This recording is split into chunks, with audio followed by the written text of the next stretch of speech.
me atraiu inicialmente para Valença foi, sem dúvidas, a lei de incentivo fiscal. Eu estava buscando um município que tivesse a possibilidade de colocar uma indústria com benefício de ICMS, que é um incentivo estadual. A princípio, eu não conhecia Valença e quando começou essa procura, inclusive, Valença não estava contemplada na lei de incentivo fiscal. E eu estava pesquisando um outro município, chegamos quase a nos instalar em Três Rios, mas teve um problema lá da localidade não permitir uma indústria metalúrgica, né, por questão do zoneamento, onde a gente havia conseguido a alocação de um galpão.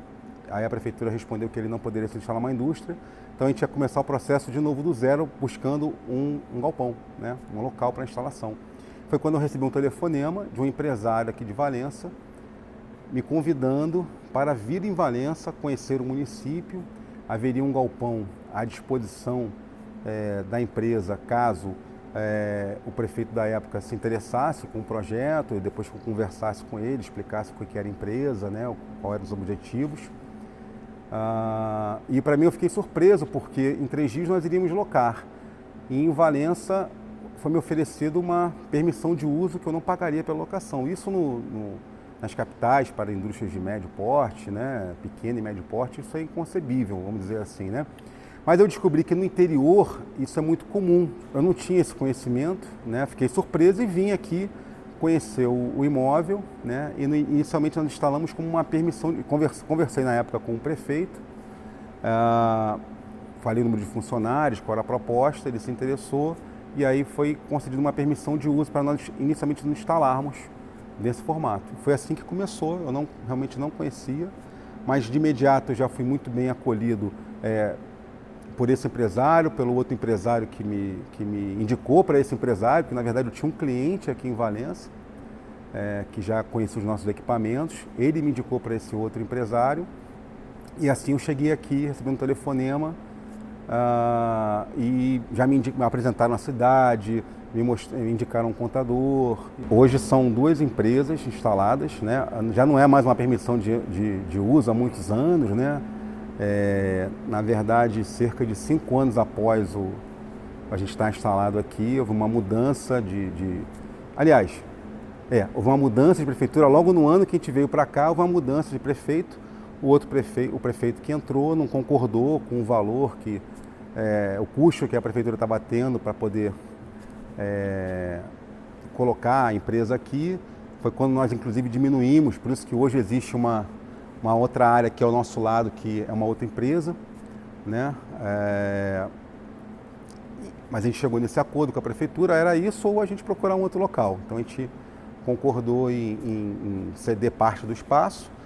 Aquilo foi uma mudança de planos também, porque a princípio nós iríamos trazer inicialmente já muito mais empregos, mas em função da restrição de espaço a gente manteve aqui só a questão de fabricação de painéis de média tensão naquela época, né? Porque a ideia era fabricar desde o início já outros equipamentos, aquilo acabou retardando um pouco, e a gente ficou com um pedaço da área que inicialmente a gente estava ocupando, né?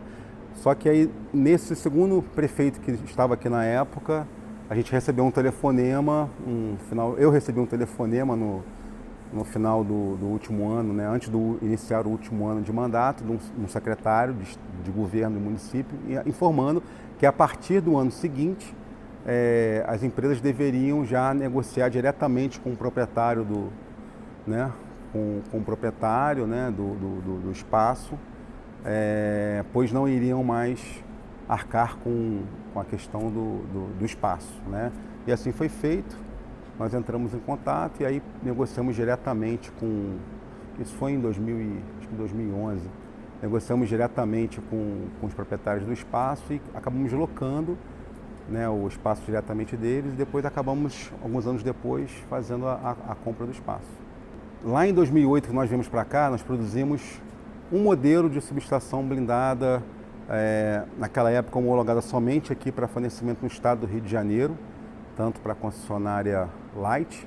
Aliás, quando viemos para cá era somente para a concessionária Light, né? Isso em 2008. Só que ao longo dos anos nós fomos criando novos produtos, mesmo nessa linha de painéis de média tensão, nós criamos modelos mais compactos, modelos com mais segurança, com mais tecnologia embarcada. Hoje nós temos 2 linhas próprias de painéis de média tensão, temos uma outra linha que nós temos a licença de uso da tecnologia, ou seja, nós temos 3 linhas de painéis de média tensão, 2 delas totalmente fabricadas aqui e a terceira linha montada aqui na fábrica. Desenvolvemos também uma linha própria de painéis de baixa tensão totalmente testados, inclusive já temos esse painel fornecido em várias obras, não só como Rio de Janeiro, como para outros estados. Estamos ampliando essa linha de painéis, fazendo testes até fora do país para poder aumentar a capacidade, o tamanho do painel, termos técnicos corrente nominal, enfim, capacidade de curto-circuito, né? Aí já é uma linguagem mais técnica, né? E também fabricamos hoje, mas aí já é uma outra unidade da empresa, não é a mesma unidade, mas uma outra fábrica aqui nesse mesmo espaço, só que num galpão separado, que fabrica transformadores, né? Então hoje são 2 empresas, sendo na verdade com sócios diferentes, mas que são parceiras, né?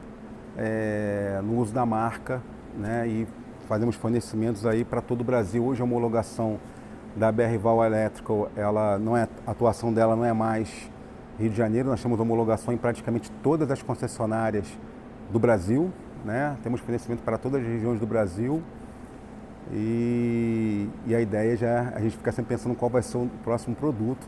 Alguns já estão inclusive em desenvolvimento. Quando nós instalamos aqui, o nome da empresa era Precisa Quadros e Painéis, né? E eu havia sido sócio de uma empresa no Rio de Janeiro, da área de comércio de material elétrico, que é a Precisa Eletro Limitada, e que também havia uma unidade industrial, porque é uma empresa que tinha já uma história, né, familiar, né? Meu pai fundou essa empresa, inicialmente como uma fábrica, depois virou fábrica e comércio, e quando eu vim para cá, eu ficava com a parte do comércio, da parte parte comercial, compra e venda das mercadorias, né? E também com a área de projetos, que eram fornecidos pela outra unidade, que era uma fábrica que existe até hoje lá no Rio de Janeiro, né? Então eu fazia projetos, também ficava responsável pela montagens mais técnicas desse produto. Era a loja que montava e vendia ali o equipamento junto com os materiais, né? Então eu cuidava da parte de projetos, a parte comercial e a parte de montagem. A unidade Fabril era uma outra unidade que era um sócio, que era meu irmão que tocava, né? Então nós tínhamos ali naquela altura, era uma empresa chamada Precisa, era uma outra indústria que tinha um outro nome, né? E viemos para cá e montamos a Quadros e Painéis, e eu acabei montando essa empresa com o nome Quadros e Painéis para usar o nome Precisa, que era um nome conhecido, vamos dizer, a família permitiu, não, pode usar o nome Precisa. E eu comecei aqui uma história nova, usando esse nome Precisa para fabricar painéis de média tensão em Valença, né, para cuidar disso. E aí em 2013 eu resolvi me desvincular da marca Precisa, né, da família, até porque essa não era uma marca registrada, nós tentamos registrar ao longo dos anos, mas tinha uma multinacional que tinha já esse nome registrado, nós não conseguimos, aí eu resolvi começar uma nova história, e aí acabamos escolhendo o nome BR-Val, foi um nome que eu escolhi, mas eu peguei uma agência de branding para dar outras sugestões, eles sugeriram essa marca e mais 2, coloquei para votação dos colaboradores que aqui estavam na época, né? Mas não falei qual que eu tinha escolhido. E por um acaso foi unânime o nome BR-Val, que é Brasil Valença. Hoje nós estamos nós somamos todas as empresas, as 2 empresas, e também hoje nós temos unidade, né, de montagem também em São Paulo e uma unidade de serviço, que é uma empresa na área de serviços mesmo, para prestar assistência técnica, manutenção. A gente está beirando aí uns 100 colaboradores. Aqui em Valença, a gente deve estar aí beirando uns 80 colaboradores. De fato, eu participei desse novo ciclo, né, aqui, que surgiu em Valença de industrialização devido à lei de incentivo fiscal, que na época, depois eu soube, porque eu não conhecia, né, o deputado estadual André Correia, eu soube que ele conseguiu colocar Valença entre os... Lembra que quando eu fui para 3 Rios, eu não sabia nem... Valença não tinha esse incentivo, tanto que quando o empresário me ligou para dizer aqui em Valença nós temos um imóvel que se você quiser vir se instalar aqui, eu falei não, desculpe, mas eu estou procurando incentivo estadual, não municipal de ISS, assim de ICMS. Aí ele falou, não, mas você está enganado, Valença já está fazendo parte da lei. Eu falei, não, não está, eu conheço a lei 4533, era o número da lei na época, eu conheço a lei 4533 e Valença não está na relação de municípios. Aí ele falou assim para mim, você está com a internet aí? Eu falei, tô, dá uma olhadinha agora aí. E o governador havia acabado de sancionar, né, assinar, autorizando Valença fazer parte desses municípios que poderiam ser instalados indústrias com incentivo fiscal do ICMS. Né? Depois eu fui descobrir que foi o deputado André Correia que conseguiu movimentou toda a Alerj para que isso, e também o governo, né, executivo, para que isso fosse possível, mas eu não o conhecia. Então nós acabamos sendo a primeira empresa, porque eu lembro que quando eu recebi esse telefonema, tinha coisa de uma semana que estava ali assinado, né? E, então eu acabei sendo a primeira empresa realmente a chegar aqui para esse novo ciclo. E foi muito legal ver depois outras empresas chegando, né? De outros setores também, de outros segmentos. Isso é importante porque quanto mais indústria você tem no município, mais você tem necessidade de qualificação de mão de obra. Então, se você chega só com... Já existiam outras indústrias aqui, né, antes da nossa empresa estar aqui instalada. Mas quando você tem poucas indústrias instaladas, acaba-se não tendo muito investimento em qualificação de mão de obra. Mas quando você tem mais indústrias chegando, vai aumentando cada vez mais a necessidade de qualificação de mão de obra. A indústria, em qualquer município, de forma geral, em termos de Brasil, até do mundo, né? Os salários médios pagos pela indústria costumam ser salários médios maiores do que outros segmentos, como comércio, como poder público, né? Justamente por essa questão de qualificação. Então, foi muito importante, muito prazeroso ver outras empresas chegando aqui, outras indústrias, e essa necessidade vai aumentando, e aí os fornecedores de serviços, de mão de obra, de treinamento, de educação, eles acabam tornando isso um ciclo virtuoso, né, de necessidade de atendimento às demandas que passam a ser criadas. E quando você não tem indústria, você não tem demanda para diversos fornecedores de insumos, de qualificação de mão de obra. Né? Então, respondendo ao que você me perguntou, nós fomos muito bem recebidos. Eu já tinha alguma experiência de indústria no município do Rio de Janeiro. Né? E era engraçado, eu às vezes participar de algumas reuniões com alguns empresários aqui de Valença e ouvi muita reclamação da mão de obra local.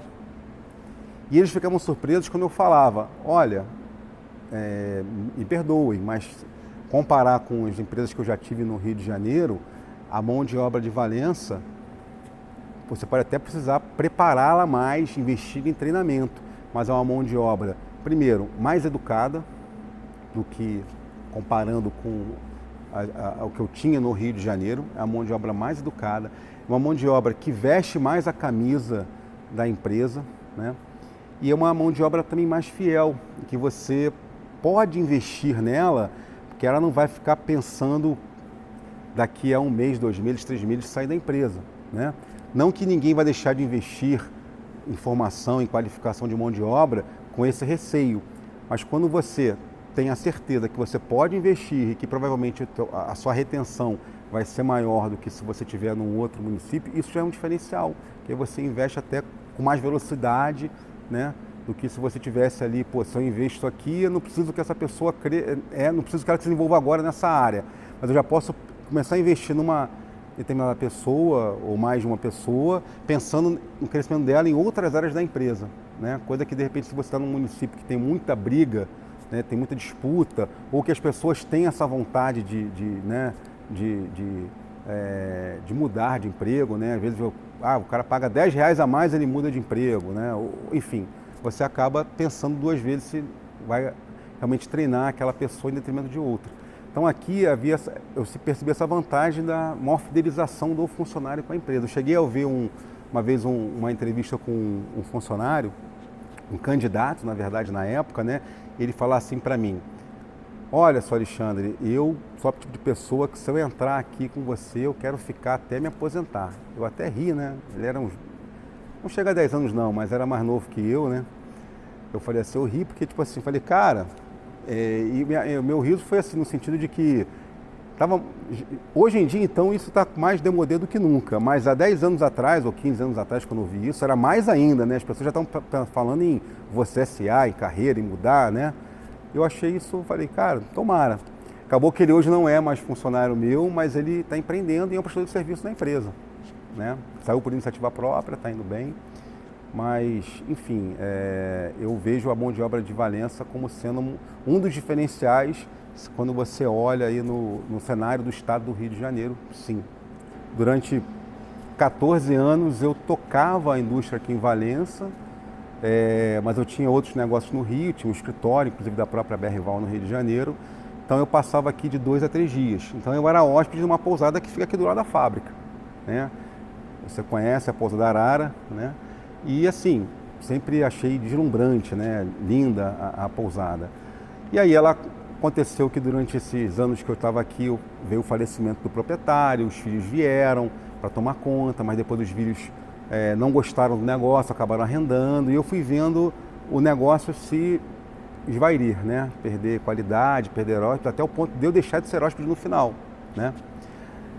Mas eu tinha um relacionamento bom com os filhos do antigo proprietário. E aí eu entrei em contato com eles e falei, olha, se houver interesse, né, de um arrendamento com opção de compra um dia, vocês me procurem que eu tenho interesse.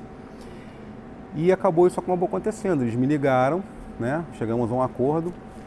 E assim, naquela época foi vontade de desafiar, sabe? Quando você está assim numa situação de zona de conforto, a gente estava no mercado ali, isso foi pré-Olimpíadas, né? Então a demanda estava uma coisa assim, a gente não estava conseguindo nem atender a demanda de tantos equipamentos que eram demandados em função de Copa do Mundo na sequência Olimpíadas, né? Então estava tudo assim, meu mercado, céu de brigadeiro, né? E aí olhar para a pousada, eu falava assim, isso aqui é mole de administrar, a grama do vizinho sempre é mais verde, né? Isso a gente sempre, né? E aí eu resolvi encarar, falei assim, não... E assim, eu vi muita sinergia, porque eu já tinha muita mão de obra que às vezes vinha para Valença e ficava hospedado ali para prestar serviço. Eu mesmo era um hóspede. Eu tinha na época um funcionário 100% que eu trouxe de fora morando na pousada, vamos dizer assim, morando mesmo, né? Raramente ele ia acho que ele morava em Saquarema, raramente ele ia. Então ele ficava ali na pousada já. Eu falei, olha, eu já tenho um custo aqui, já tenho alguns funcionários que moram ali, pelo menos eu tinha um na época, né? Eu tô sempre aqui, todo mundo que vem do Rio de Janeiro fica hospedado aqui. Então eu já tenho até um mercadozinho próprio, né? Vamos dizer assim, né? E assim, quis me desafiar e estamos até hoje aí. Valença tem um potencial incrível em termos de qualidade de vida, né? Primeiro que a população, um tamanho de região muito grande, uma população relativamente pequena. Isso propicia normalmente melhor qualidade de vida, né? Primeiro, se a gente pensar o que hoje é um dos gargalos aí de várias cidades, água, por exemplo. Valença tem água. Valença tem duas bacias, vamos dizer assim, hidrográficas importantes, né? Rio Preto e o Paraíba do Sul, né? Então a água não é um problema. Você tem espaço, né? Tudo bem que a topografia pode não ser a melhor possível porque você tem poucas áreas planas. Mas a gente fala isso quando a gente olha para cá, para o centro, mas se você for para dentro do município, tem várias áreas planas. E se você for para a Europa, você vai ver que se você depender de topografia para crescer, né, na verdade não é o caso. Né? Você vê o que é a Europa hoje, você tem lá regiões industrializadas que ficam ali entre vales, né? Daqui a pouco é montanha, montanha, montanha, né? Então você tem água, você tem espaço, você tem baixíssima violência, que hoje também é um privilégio, né? Houveram no Rio de Janeiro indústrias que saíram do município do Rio de Janeiro, eu trabalhei em uma delas, né? Por questões de violência, né? Questões realmente de você ter problemas do entorno da indústria, de chegar... E mais de um caso eu conheço, né, de que resolveram sair aí saíram do estado do Rio de Janeiro mesmo, né, E para sair do Estado, é porque houve problemas realmente na época de gestão do Estado, de permitir que uma indústria saia, que gera muitos empregos, sem ir lá conversar com o presidente, com o senhor daquela grande indústria, para entender por que você está indo embora. Eu estou indo embora porque a violência está me cercando. E por que você está saindo do Estado do Rio de Janeiro? Não, porque eu estou indo para outro Estado porque tem incentivo fiscal. Não, peraí. Você não quer ir para o interior, então, que você tem menos violência, a gente também, qual o benefício fiscal que outro Estado está lhe trazendo, né? No meu segmento elétrico, isso é muito característico, é muito visível, né? Eu, por exemplo, estagiei e trabalhei 1 ano na General Electric. Foi a primeira fábrica da General Electric na América do Sul, ficava em Maria da Graça. Era um polo industrial enorme que a GE tinha ali, lâmpadas, fabricava painéis, fabricava relés de proteção. 1990 e trabalhei ali de 92 a 94, né? Hoje não existe mais. Você tinha uma fábrica da Siemens aqui também, né? Também não existe mais. Você tinha uma fábrica da Westinghouse, que depois virou Eaton, também no Rio de Janeiro. Hoje não existe mais. Eu poderia ficar aqui elencando outras, né? Mas todas as grandes empresas multinacionais que tinham no estado do Rio de Janeiro da área de equipamentos elétricos foram embora, né? E nós poderíamos ter colocado, por exemplo, muitas delas aqui em Valença, né? Porque você tem espaço, você não tem violência, era realmente ter essa questão do incentivo fiscal ter surgido alguns anos antes, né? E poderíamos ter uma cidade muito mais industrializada. Mas a gente não tem que olhar para trás, o importante é que agora a gente tem que olhar para frente e entender que nós temos todos esses diferenciais que eu falei. Você tem baixa violência, você tem uma área muito grande, você tem água. Eu diria que um gargalo é a eletricidade, né? A nossa eletricidade aqui em Valença, nós não temos aqui uma linha de transmissão passando em Valença, né? Apesar que em Conservatória a linha passa lá, né? Mas é um município muito grande, então se a gente pensar aí em grandes indústrias, a gente precisaria ter um investimento aí por parte da concessionária, por parte do governo, né? Exigindo isso para que se instalasse aqui uma subestação para você ter ali uma energia de maior qualidade e maior potência, né? Eu diria que o problema nem é a potência hoje, sim a qualidade de energia. Isso é um gargalo que precisaria ser resolvido, né? Isso eu estou falando de indústrias, né? Agora, você tem vários outros potenciais, né? Por exemplo, no próprio turismo, né? Desde que eu iniciei com a pousada, você sabe que eu acabei me envolvendo com o Conselho de Turismo, com alguns movimentos em prol do turismo, né? Tive durante alguns anos atuando bastante nisso e o que eu escuto todos falarem do segmento, e nós sabemos disso, o senhor como historiador e também trabalhando na área do turismo, enxerga os potenciais que a cidade tem do ponto de vista cultural, de patrimônio histórico, de história, né? Então, o que falta é realmente explorar melhor isso, divulgar melhor isso, né? Porque senão também fica aquela história, o que vem primeiro, né? É o ovo, a galinha, Tostines vende mais porque é fresquinha porque vende mais, então fica o empresário, né, não investindo no distrito de Valença, né, a sede, porque tem pouca demanda e também tem pouca demanda muitas vezes porque também tem pouca infraestrutura, né? Então, criar um ambiente econômico favorável, porque o que o empresário mais quer é investir, é ver crescer, fazer acontecer. Mas se ele não enxergar um ambiente econômico favorável, ele fica ali esperando, né? E tem aqueles desbravadores, né, como em Conservatória, que acreditaram, que investiram contrariando todas as expectativas, tornaram o Conservatório que é hoje, que é a nossa pérola, né? Joia da coroa do turismo de Valença, né? Graças ao empreendedorismo, né?